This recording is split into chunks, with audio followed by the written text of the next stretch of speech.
Great. Good morning, everyone, and happy Friday. What a great week for Boston and for our neighborhoods and residents in the city. My name is Trin Nguyen, and I'm the Director of the Mayor's Office of Workforce Development. The primary sponsor of this virtual panel, Models of Equitable Career Paths, from adult education to quality employment, looking at ways that adult education programs, including ESOL, and participants can connect with employers and family-sustaining jobs, which is the ultimate mission and goal of our office. Before I introduce our star panel, I have a few quick housekeeping. We would love to hear from you, so if you have questions, comments, or resources, please type them in the chat box in the right-hand corner, and our moderator will then pose them in the order of submission during the Q&A session. Also, please note that this discussion is being recorded and will be uploaded on our website as a resource for future use and for those who are not able to join us. I have the pleasure of meeting my very good colleague and mentor. I've known Nancy since I was a kid, so it is a privilege to have Nancy to continue her commitment in the industry and in the field. And Nancy will be the moderator for this great panel. Nancy is the founder of Nancy Snyder Consulting. She brings over 30 years of experience in designing and implementing creative workforce development strategies to serve adults, youth, and businesses. Nancy provides consulting services to educational institutions, workforce organizations, foundations, and businesses in the areas of program design, strategic planning, business development, research, and facilitation.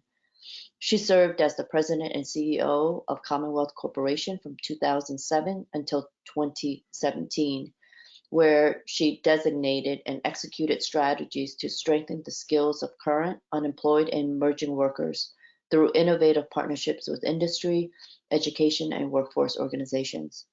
She was appointed by Governor Deval Patrick to serve as interim Secretary of Labor of Workforce Development from November of 2009 to January of 2010. Prior to joining Commonwealth Corporation, she served as the Deputy Director of the Boston Private Industry Council, we all know as the PIC, launching a competitive model of labor exchange services, welfare to work partnerships, and sector partnerships to train incumbent workers in healthcare and financial services. And thank you, Nancy, for moderating. Nancy will also introduce our panelists, Lauren Garrett, Career Advisor of Charlestown Adult Education, Katie Nadeau, Director of the Center House Employment Supports by Bay Cove Human Services, Brooke O'Neill, Scheduling Manager for Best Home Care, and Sheila Richardson, Education Administrator of Health and Home Care Training Center. We're so much looking forward to your expertise and for sharing. Then I'll turn it over to Nancy. Great. Thank you, Trin, and thank you to our panelists for taking the time today and the folks in our audience for taking the time today for this discussion. So this panel discussion grew out of a community of practice that was supported by the Office of Workforce Development earlier this year. And the goal of that community of practice was to strengthen the connections between adult education programs and employers. As context, we're working in a labor market today in which it's very challenging to recruit, hire, and retain staff. And there's a growing recognition on the part of employers of the value and power of recruiting and hiring from diverse communities that bring talent as well as cultural and linguistic competence to their organizations. Adult literacy and ESOL programs are a great source of talent with students and graduates who demonstrate a strong work ethic, a hunger for learning, the persistence to do what it takes to meet their goals, and to reflect the diversity of the communities and the customer base of employers operating in Boston. So this is a great time for employers and adult education programs to develop and strengthen partnerships that meet the employment and earnings needs of students and the talent needs of employers. We're very pleased to have two of the programs that participated in the Community of Practice featured in the panel today. Trin did some introductions. I'll repeat this a little bit, but from Charlestown Adult Education, career advisor Lauren Garrett is joining us along with two employer partners, Sheila Richardson, education administrator at Health and Home Care Training Center, and Brooke O'Neill, scheduling manager at Best Home Care. From Haitian Multi-Service Center, Adult Education Program, we're joined by ESOL teacher and career advancement specialist Jane Snyder, and their employer partner Katie Nadeau, Director of Center House Employment Supports at Bay Cove Human Services. So welcome to all of you, and thank you again for taking the time to be with us today and to share your knowledge and insights.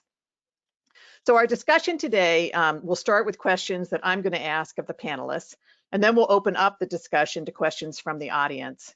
Please be thinking about questions as you listen to our panelists, and feel free to share those questions ahead of time in the chat box, and then we'll get to those when we get to the discussion.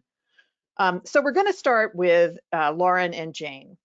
Lauren and Jane, could you each provide us with a brief overview of your program? Who are your students, and what kinds of jobs and careers are you preparing students for? So Lauren, why don't we start with you?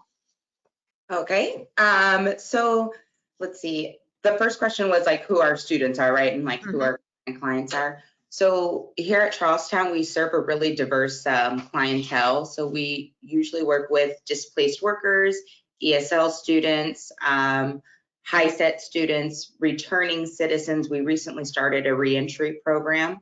And we also work with at-risk youth and gang-affiliated individuals who are seeking traditional employment to try to get themselves off the street and, you know, working full-time, making honest money, and just about anybody else who decides to walk through the door. And what was your other question? What kinds of careers are you preparing people for? Okay, so we have a couple of different programs here. We recently are getting back on track with trying to host our in-person home health training, which was tabled due to COVID, you know, recently. And we also started an internship program where we hire at-risk youth, recently some reentering citizens, to try to teach them office skills and have them prepared for future employment. Great, thanks, Lauren. And Jane? Yes, the Haitian Multi-Service Center in Dorchester, our adult education program is rather diverse. 85% of the student population is originally from Haiti. But in my classes, I have two courses right now. I have students from Nigeria, the Dominican Republic, and Cape Verde, just to give you an example. So the majority of our students are originally from Haiti. We have a GED high-SED program, and the reason why I'm here today is because we have a job training program in ESOL for Human Services. So this course prepares students to go directly into a human services position, an entry-level position traditionally, but this current course, we're sort of morphing it so that there are now two tracks. So the students receive a foundational background in human services, and then at a particular point in the program, some of the students veer off and receive certification as a CNA, whereas the other students who elect not to go in that direction, they get a more comprehensive background in human services, and they receive a certificate, and they're more interested in getting into human services as a direct care professional. Great, thank you, Jane. And now I have a question for Sheila, Katie, and Brooke. What are some of the positions that you're trying to fill, and what do you look for in a prospective employee? So Katie, why don't we start with you? Sure. Hi, everyone. So the positions that we primarily have here in my corner of Bay Cove is direct support professionals. So, you know, I oversee day programs for adults with intellectual disabilities, and we have about 200 clients that we serve every day. So we need people to serve the members that we have. So direct care Also, CNA positions are available in our services, and as a broader scope to Bay Cove, again, direct service professionals, as well as maybe program managers or some administrative staff are always options that are available and open at Bay Cove. Great. And Sheila. I'm Sheila. I'm actually from the Health and Home Care Training Center, more of the schooling part. So I can talk about my role, and then we can bump over to Brooke, because Brooke handles more of the other questions that you have as far as the positions at Best Home Care. So we're a separate company from Best Home Care, but we work together with Best Home Care as well as anyone else. We have our training center. It is located in Wakefield. We do train people to become home health aides and CNAs. We also do programs down at Charlestown Adult Education, the home health aide program. Again, as Lauren said, we haven't done that for a few months, but we're gearing up to have a class the beginning of January down there. And again, if people finish that home health aide program, we do offer them jobs at Best Home Care, because we have lots of clients in that area that need help and assistance. So they have the training that they get, and then they actually pretty much have a job opportunity as well. So it's nice. And then if they want to continue as a CNA and down the road, they can come to the training center and do that. But we like to have the students, when we come to Charlestown to do the home health aide program, we like a day or two that they come to the Wakefield facility as well, because we have our whole skills room and they do the training there. And it's about a 2-week program. So we leave the program with a home health aide certificate and possibly a job. Great. Thanks, Sheila. And Brooke, what are the kinds of jobs that that you're looking to fill, and what do you look for in an employee? Hi. So we are looking to fill homemaker companion positions, home health aide, PCA, and CNA. We have anything from 1-hour cases to 24-hour cases. We have a lot of consumers that are in need. We have a lot of logs that we get every day from elder services of people that are in need. So definitely looking to hire, a lot more people, and a lot of people in the Boston area too. We have a lot of work out there. And what we look for is reliability, accountability, compassion, so good caregivers is what Great. we look for. And Katie, I'm not sure we got to that question with you. What do you look for in a prospective employee? Totally forgot to answer that question. Sorry, team. So I think to echo Brooke, reliability, I think, is the number one thing that we're striving for. We serve people, and people need help every day. So reliability is very important. I also think communication skills, written, verbal skills, are really important in the work that we do here. Being able to be part of a team and contribute to the team. And I would add, which I think really ties into this, is being learners, being people who want to continue to learn or continue to grow. I think, the most successful staff are the ones that are coming in ready to learn something new, not always coming in knowing everything. So, yeah. Great. Wonderful. Thank you both, all three of you. So Lauren and Jane, sometimes the biggest challenge in building relationships with employers is taking that first step. And so could you talk a little bit about how you develop the relationships with the employers who are with us today? Jane, why don't we start with you? Okay, sure. So the Human Services Program at the Haitian Multi-Service Center is an established program. And so we've had a long-standing relationship with Bay Cove. So my job was pretty easy trying to get that reestablished. There was a lapse with COVID, obviously.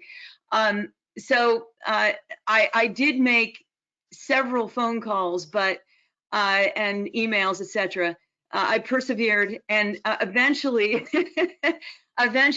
I made contact with Katie, and Katie is a superlative communicator, which is fantastic. So for me and for her, so I just called and I emailed, and I have now a relationship with Katie, but there are other human services organizations in the Boston area. So over the last year, I've established relationships with other agencies, and that was only through phone calls and just honestly, just I kept at it. Persistence. Yep. Yeah. Great. And Lauren, can you talk about how you develop the relationships? For sure. I'm going to echo what Jane said. First off, persistence is key. A lot of the times that first call or first email kind of goes unanswered. So you have to really stay on it. But also, like Jane said, the relationship between Charlestown Adult Education and the home, our best home care and the training, this existed prior to me coming on. However, I've been a part of this bringing the program back to life not post-COVID, I guess we're not really past it, but trying to get everything back to as close to normal as before. So again, with the emails, the calling, with building relationships with other employers, I found it best to try to find out if they had like somebody that was in a position of a recruiter. Like I said, cold calls went unanswered, but if the company or program has a recruiter as a point of contact, that's what worked the best. Great, thank you. And Sheila, Katie, and Brooke, and Sheila, I know you're a training provider, but with your spin. So if an adult education program is thinking about reaching out to you or wants to reach out to you, what do you look for in an education and training partner? What's the best way for them to make contact with you, and how do you judge whether or not it's going to be a good fit? Sure. Oh, sorry. Go ahead, Sheila. I thought you asked me. So, as Lauren said, I developed a relationship with someone prior to Lauren coming in, and we want to talk to the person, see what they're interested in, see if they can recruit the students in. Myself and the director will go down and make an in-person. I'm big into in-person things if possible. We go down, we see the situation, we make sure it's somewhere that our instructor can go and teach and that there's space to do that. And again, we want students that are willing to learn, students that are going to be dedicated to coming. They do have to come to every class. If they miss any hours, they won't get their certificate. If they do have to miss hours due to a situation, I mean, life happens, we get that. We do our best to talk to the student and the instructor and get the student to make up those hours. And usually that's not a problem. The instructor is very willing to make the hours up with the student. So kind of the same characteristics. We just want students that are going to be, that really are interested in doing it, that are dependable, reliable. And you can usually tell that. Usually the first day or two, sometimes some of the students get weeded out. They just don't come back. They don't show up. And that's okay, because, they tried something. It's not for them. And we'd rather have them not continue to come to the program and do this type of work if it's not something they want to do, because they're just trying out different things, and you should be wanting to do the job you're going to. So it's worked out really well with Charlestown. I mean, we've had some great students that come through there. A lot of them work at Best Home Care, and they're great aides. Great. So Brooke, if an adult education program wants to reach out to you, what's the best way for them to do it, and what are you looking for, and how do you judge whether or not they're going to be a good fit? I think the best way to reach out to me is email. That's usually the best way for me.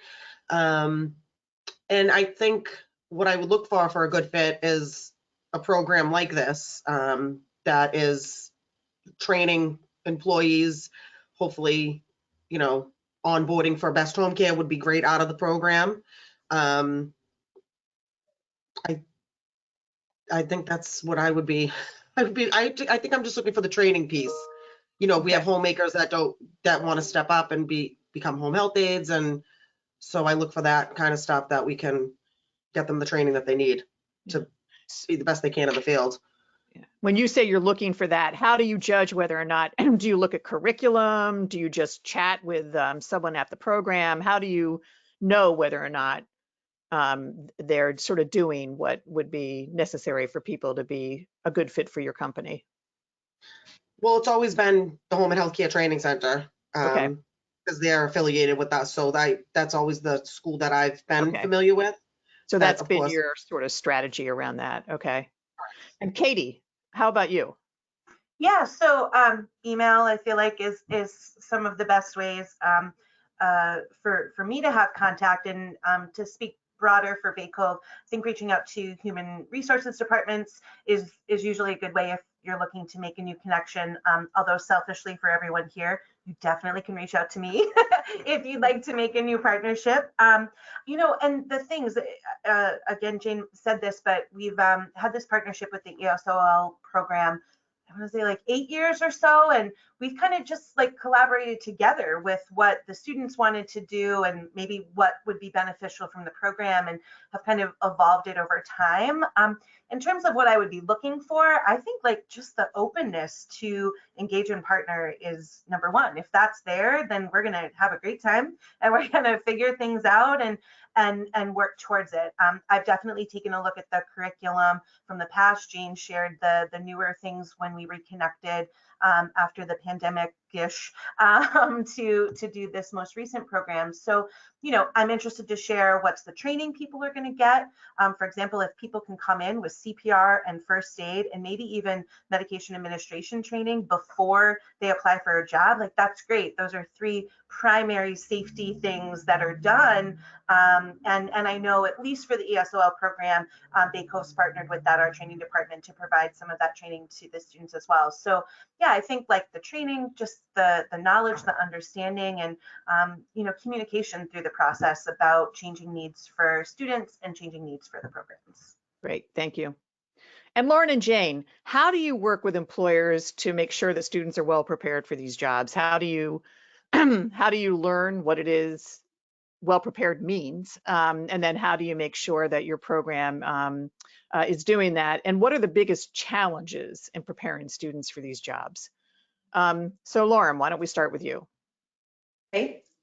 So I initially start with asking, you know, I'll ask Sheila or Brooke, you know, what are the requirements that you're looking for in your candidates that apply for the job? So, you know, for a CNA, for example, you need to have the high school diploma or the GED, but you don't need that for the home health aide training. So like figuring out the different levels of requirements and what's necessary for students. And that helps me figure out who's qualified or eligible, who comes and sits with me looking for training programs. So just figuring out exactly the profile of candidate they're looking for as far as employees. But my biggest challenge with students is actually addressing and breaking down the barriers that led them to me in the first place.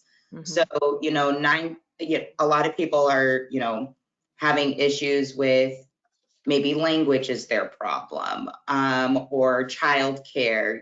Like, is somebody going to be able to watch my kid for me to do these trainings, or addressing mental health issues or inexperience, but addressing those barriers that kind of led them to us. Sometimes those things need to be addressed prior to them joining a training. So making sure that they're able. Okay. And Jane, how about you? Yes. Well, I'm just going to reiterate what Katie said, what she's looking for. Number one, reliability. The second point that she mentioned was language skills. Mm-hmm. Being willing to and able to be a team player, and a willingness to learn. So all of those points we do address in the training. And the course has developed over time, like I mentioned, and it's been responsive to the needs of the field.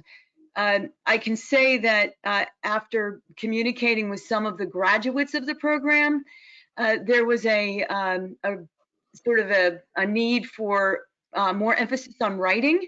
So we've changed the program, you know, to incorporate more writing, just more practice in writing, while they're going through the program. So I can just say that's one modification that we've made.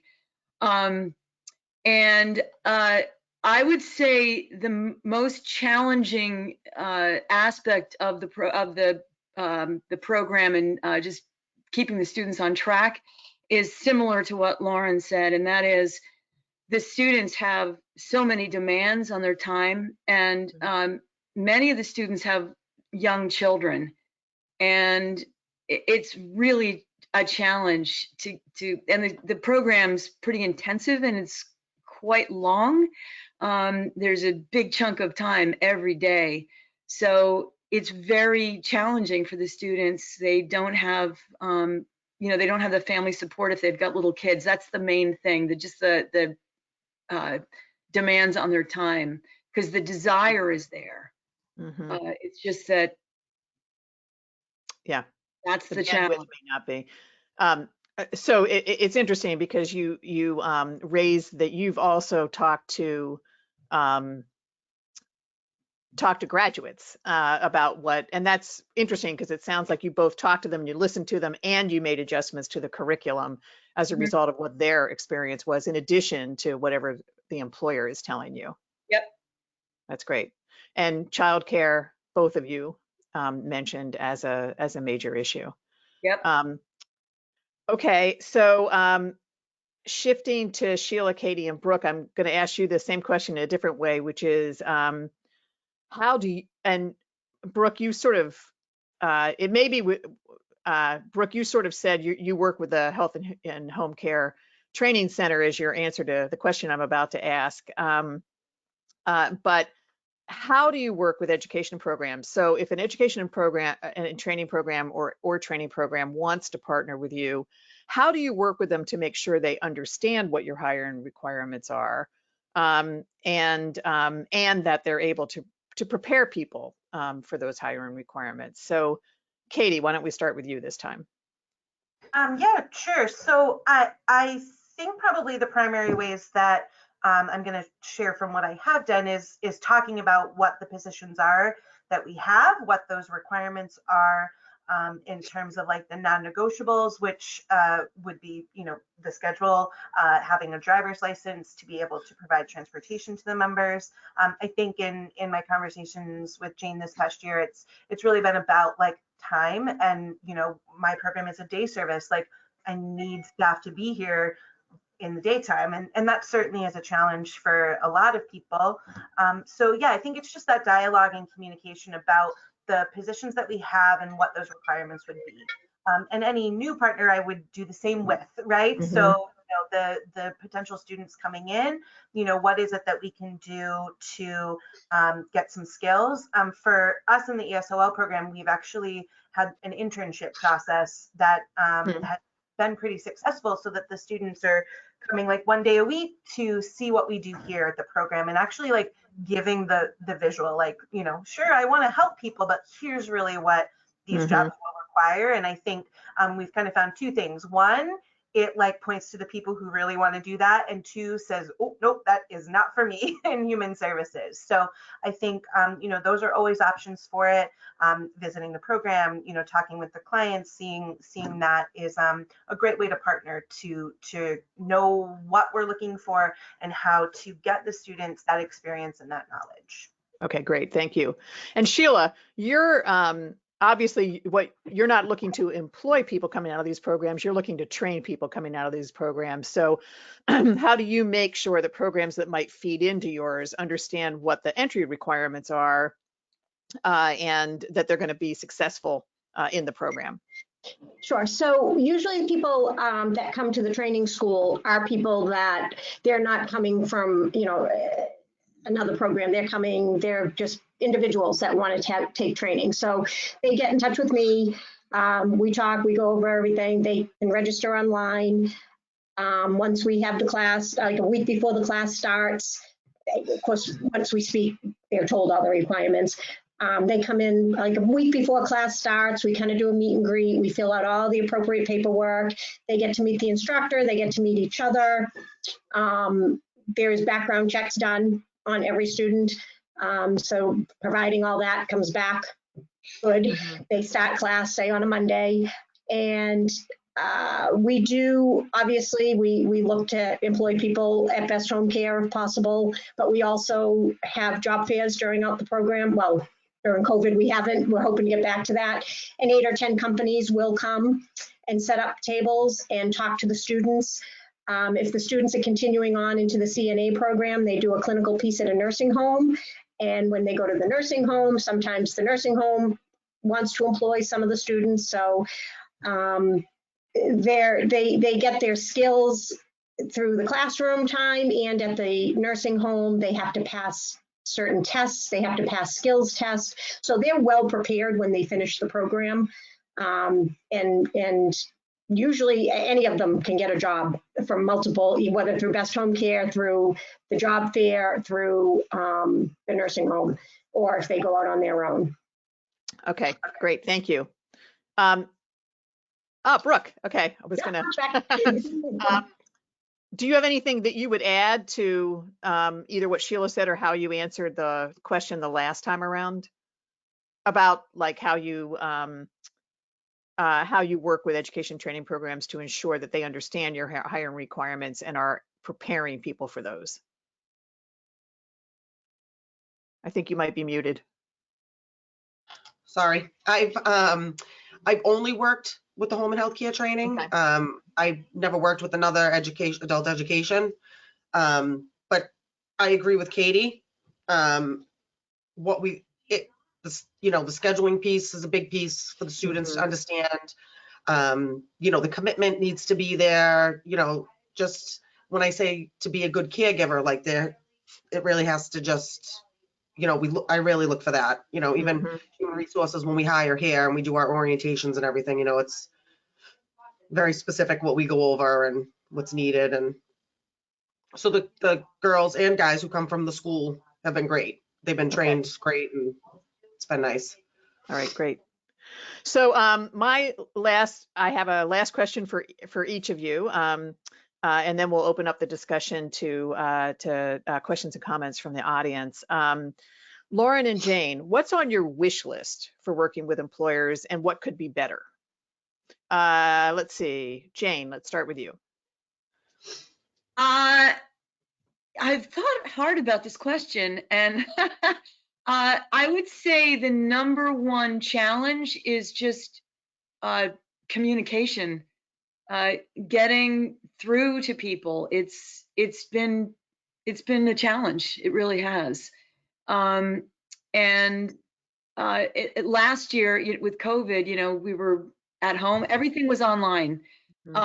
So now that we're back, I've considered, I think it would be good for me to go directly to the potential employer partners' sites and try to establish relationships, strengthen relationships, I should say. So anyway, I would say that's the number one. Okay. And Lauren, what's on your wish list and what could be better? Definitely what could be better. It's same as along the lines of Jane, communication. Developing that connection with an employer or a trainer right off the bat is intimidating, and it's a process. Some trainers that I've reached out to, actually, like I had one experience with somebody at the Urban League of Eastern Massachusetts. It was great because they actually had a contact person that was responsible for things like that. It was even on the website, but not very many companies are that organized to find somebody that way.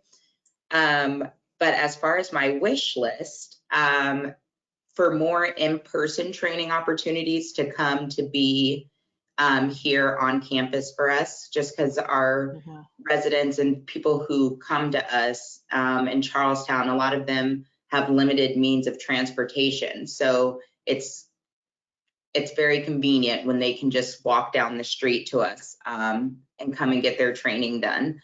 And then another one is I've had more students and clients requesting remote learning opportunities as well. So maybe trying to find trainers that can do some of the training remotely.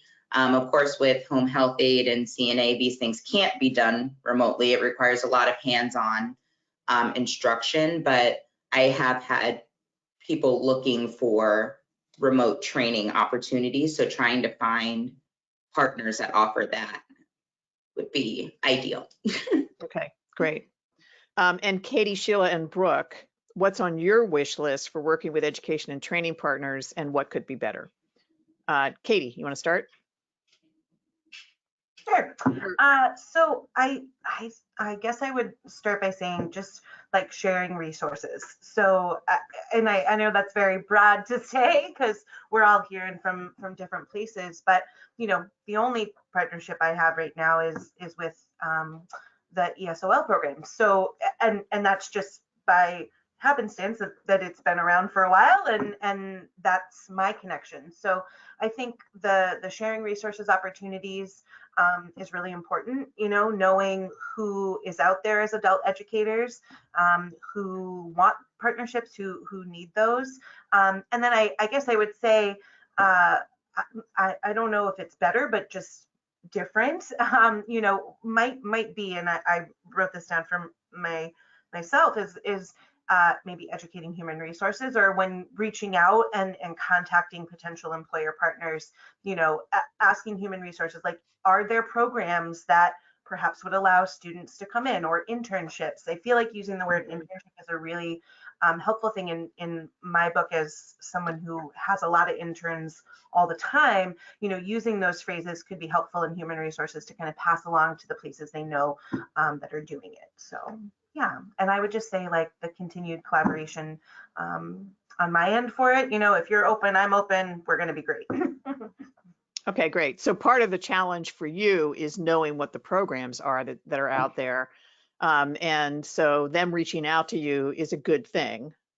Yeah, and for sure. right. Yeah, I'm, you know, my small corner of the world, you know, I know what I know, and it wouldn't necessarily be something that I would know where to come and find. Right, you know, and interestingly enough, just our services, what I happen to do is actually adult education for individuals with intellectual disabilities. So, you know, we're trying to help them get skills to get jobs as well. And that's a whole nother area. You know, I got a lot of connections for agencies that are working for employment supports with folks with disabilities, but you know, the sharing and not knowing what's there, for sure. So whatever that resource opportunity could be, I think is a great. All right. Great. Thanks, Katie. Sheila. Yes, and I'm going to take over for Brooke. We have a little minor situation at Best Home Care with a client that needs to be addressed immediately. So I told Brooke to go handle that, and I'm going to take over for her. So I'll answer for the training center first, if that's okay. So you're wondering what's on the wish list and what could be better. So obviously trying to get more students, it's been tough, especially through COVID. We used to have classes every month. We're not having classes every month anymore just due to low enrollment. I think people are still afraid. And like Lauren said, yes, maybe the book piece could be done somewhat virtually, but we're approved through DPH and DPL. And in order to get approved for an online program, it's a humongous undertaking. And, you know, we're having to provide laptops for everybody. It just wasn't feasible. They wouldn't be able to complete the program without that hands-on piece anyway. So, you know, we decided not to do any type of online piece. So that's been a struggle in trying to get classes full. In fact, not only did we do day classes, we used to do night classes as well. But it's just been really, really slow, unfortunately. So trying to get more students in would be on my wish list. And when we do have a partnership like we do with the Charlestown Adult Education, we do like to, I think I said earlier, once or twice during the program, have those students come to the Wakefield facility, just because we do have a room set up for all the skills. It's, you know, looks basically like a hospital room, and it is hard for those students. We are right on the bus line, but to get from Charlestown to Wakefield, sometimes they have to take a train and then a bus or two buses. So it would be nice. They just don't have the funding sometimes. You know, if we could have some sort of transportation for that group of students to be able to come to the Wakefield facility, I think they'd get a little bit better experience. But they are still taught all the skills when we go down there. It's just in a different setting. So that would be my wish list for the training center. As far as best home care, their biggest struggles are also, as everybody across the board, getting employees in. We have so many cases that need to be filled. I mean, as you probably are all aware, it's too bad, all the cases that need to be filled. We just don't have the workers to do them. And then once we do have the workers, it's getting them to be committed, to be reliable. Most of them are, but you have that handful that are not. Sometimes they just don't show up to a client. Sometimes they call out last minute, and these poor clients, sometimes we can fill it, and that's great if we can call somebody else and get it filled, but we don't just have an array of people waiting around waiting to take the cases, which would be nice if we did. So yeah, I think it's just getting employees and getting the right employees and being able to help people. And so, I'll sort of, before we move to Q&A, I will sort of end where I started, which is this is a really challenging labor market right now, and it's hard to find good employees. And those of you who run adult education programs, you are a great source of talent. So this is a really good time to begin to develop and nurture relationships with employers that can be sustained when the labor market opens up a little bit. But the timing right now is really critical and an opportunity. So Claire Shepard, our wonderful ALI coordinator. I want to make sure, Claire, okay, looks like you're with us. All right, so Claire is going to facilitate the Q&A from the chat. Sure. So you want to kick us off, Claire? Yep. So hi, everybody. Thank you so much for attending. And sure. Can you hear me? Yes. Now we can't. Yes. Okay, great. I just want to say thank you to everybody. And that was a really good conversation. We do have some questions that have come in. Some of them are just really basic questions, like, do people need a high school diploma for these jobs? And I guess any one of you could answer that. I'll answer. We do not require a high school diploma for best home care. Okay. How about the training programs, Lauren and Jane? Do you look for a high school diploma? Yes. I see Jane is nodding. Yep. Lauren?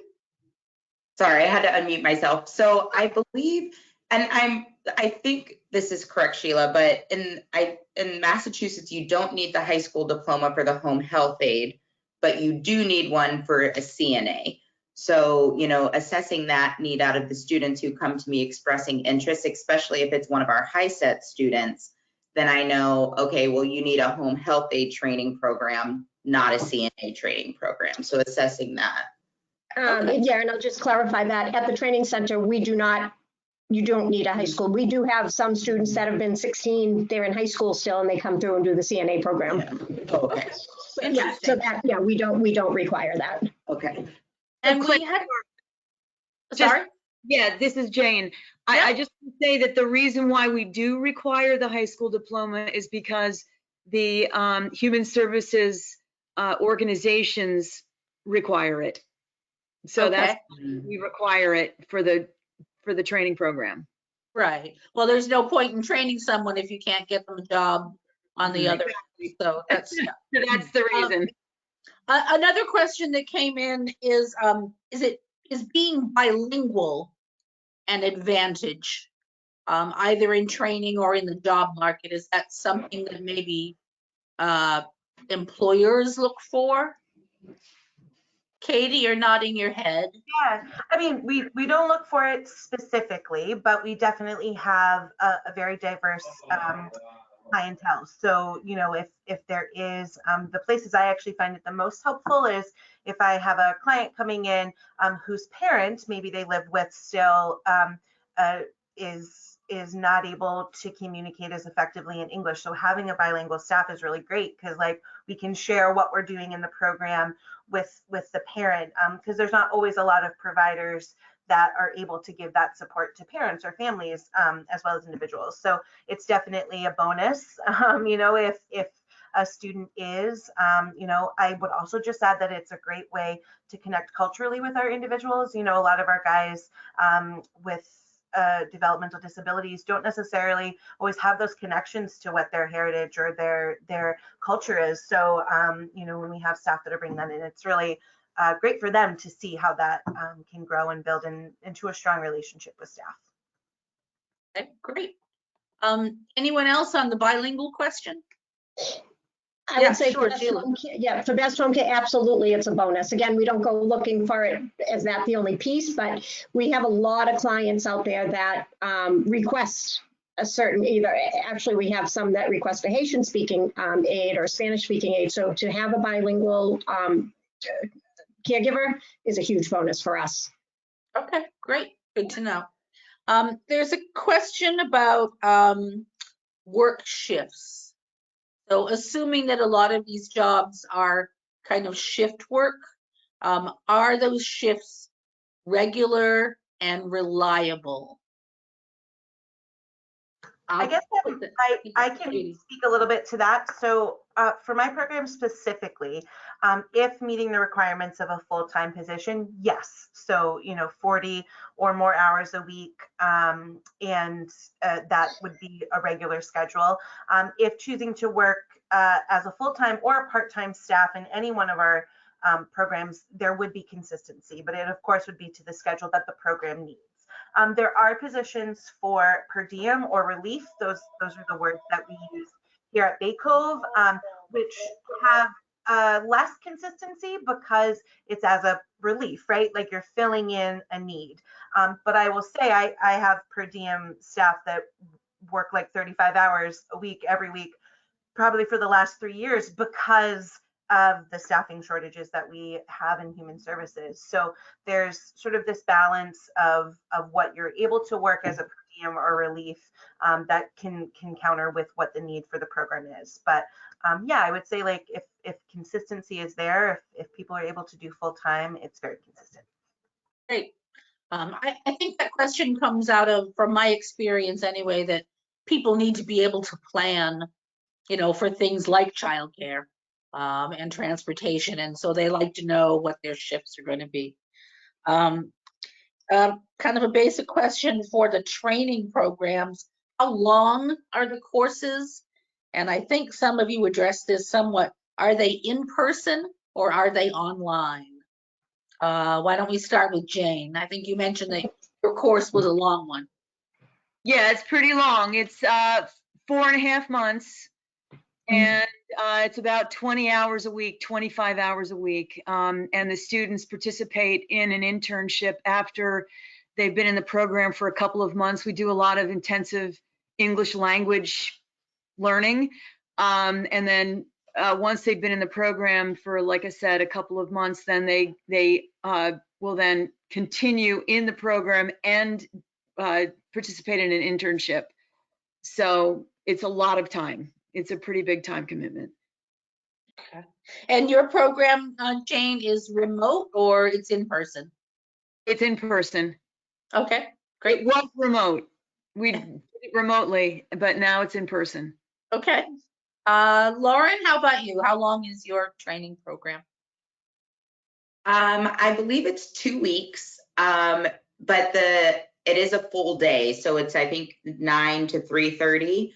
So it's 2 weeks of instruction. So it's not a long time, or as it's not a super long commitment, but it is full day commitment. So that's where the childcare piece comes with the concerns for parents, because if their child isn't already school aged, that's the tricky part.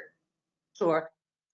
And are you currently operating remotely, online, or is it all in person? It's in person. Okay, great. And Sheila, how about your program? Yeah, so the home health aid program that Lauren was speaking of, that's a 2-week program, 9 to 3:30. The CNA program is a month-long program. They have 2 to 3 weeks of classroom instruction and then a week of clinicals. Okay. And sort of a different type of question. Who would be an ideal candidate? What personality traits do you look for? I'll throw that open to anybody. I'll speak. So Sheila, obviously to be a caregiver, we want somebody that is compassionate, empathetic, also reliable, somebody that's a good communicator, because a lot of these people that we're taking care of, they don't have anybody else in their life. They want somebody that's gonna not just go there and clean and leave. They want to be able to communicate, but definitely compassionate and empathetic. And caring. If you're not caring, you really shouldn't be doing this work. Yeah, I don't think you'd want to do this work if you weren't a caring person. Yeah. Yeah. How about anyone else? What kind of candidates do you look for? Yeah, I can kind of jump in for that. So Sure. the same things that Sheila said, you actually care, that like really care. That's number one. And I would say, and I don't know if this is really a personality trait, but like being dedicated or committed to what you're doing. So, this human services is not easy work. We all know this. We're all in some sort of helping field, and the dedication, the time, the teamwork, the input a person has to do is very, very high. I want my staff to be here and be present and live the missions and the goals of the program. So, whatever that is, if you're just looking for a paycheck, this is not the job for you. And I know a lot of people kind of are in that place. So I think that reliability, that commitment, that motivation to do good work is very high there. And communication, like you got to talk. I will say in interviews, you got to sell yourself in an interview. You may have a beautiful resume, but if you cannot sell yourself in an interview, it's really hard for me to go to bed. So I would say those would be a lot of things, like good interview skills, good communication skills. Great. I'm starting to ramble, so I'm going to stop. Okay, no, that's fine. Anyone else want to add to that? If not, we've got a couple of other questions. I think we can squeeze them in. Do the training programs result in a certificate? And if so, what would that be? Lauren, do you want to start with that? Sure. So the home health aide program does result in a certificate to be a home health aide, and same with the CNA program. So they leave with a certification that they can use anywhere. Oh, okay. Can I just add to that? So Absolutely. on the CNA program, they actually get an NAT certificate, which is called a Nurse Assistant Training Certificate. They receive their CNA once they take the state exam boards. Then that becomes a certified nursing assistant. Okay. Yeah, so it's just a terminology thing. But the home health aide, they don't have to take any state boards, but the CNA you do. So Okay. when you finish our course, you have a nurse assistant training certificate. You become an actual CNA once you take the state exams. Okay. And the last question is about career pathways. If you start as a home health aide or a CNA, what comes next? And what does it take to get there? Katie, do you want to speak to that? Yeah. What I will say, Bay Cove is really committed to advancement. So if you come in as an entry-level employee, whatever that is, direct care, CNA, whatever, if you have the drive to grow and you want to be moving up, Bay Cove is 100% behind you. I started here at Bay Cove 10 years ago as a direct care staff. I came in supporting, and I think just showing my dedication and skill, when management positions opened, I was able to get that opportunity and build some skills, and then had more opportunity for growth in a senior leadership position. So, and actually almost all of our leadership, including the president of our company, started as a direct care staff. So I think like that kind of mission is really important. And the staff that I would promote, or the staff that I would move up, is the people who are here. They're asking questions. They're asking, how do I grow? How do I learn? What can I be involved with? Can I try this? Can I try that? Those are the people that are going to be able to climb. And I think here in Bay Cove, there's lots of opportunity for that, whether it's as like a senior direct care staff, maybe an assistant program director. We have, entry level management all the way up to senior management. A lot of people shift into different departments, like, 20 years in direct care work could be tough, and maybe you are really smart with payroll and you could go over to payroll or human resources or even property. IT, technology, whatever the students are learning, you could come in as a direct care staff, but then go and fix all of our computers that constantly need work, right? So I think it's just that motivation. And I think that's a great note to end on. We are just about out of time. That was very inspirational, Katie. So thank you for sharing your own personal story. I'm going to hand it back to Nancy just to wrap things up. Thank you. Thank you, Claire. Thank you, Trin. Thank you, OWD, for hosting this today. And a really special thank you to our panelists for being so generous with your time and with sharing your knowledge and your insights. We hope that this has been helpful to people in the audience, and you'll all now have the sort of courage and understand a little bit more about how to build these kinds of effective relationships with employers. So thank you all, and have a good rest of the day. Thank you.